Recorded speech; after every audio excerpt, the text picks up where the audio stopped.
خب سلام علیکم بچه.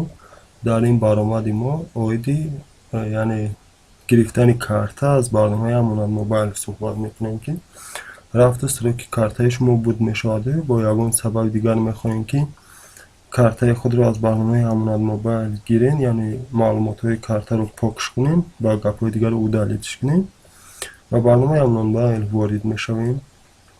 از اینجا ما با بالای کارت پخش میکنیم، چقدر که با رنگی سرخ شروع کردم کارت زرد رو انتخاب میکنیم، پخش میکنیم و از بالای اون وقتی که میبینید کارت پیدا شد در اینجا 4 عمل دیگر پیدا میشود. اپراتیو действие код выписка. ما همین действие رو پخش میکنیم. بعد از اون که действие رو پخش کردیم اون همین خیلی لوحه دیگر پیدا میشود مثل действие، یعنی همه عمل ها.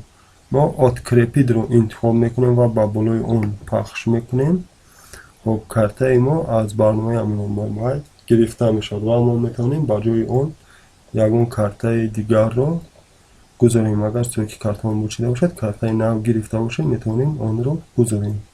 و همین بود درس نوبتی ما اویدی گرفتن کارت از برنامه امانت موبایل. سربلند خانواد باشید تا درس های دیگر.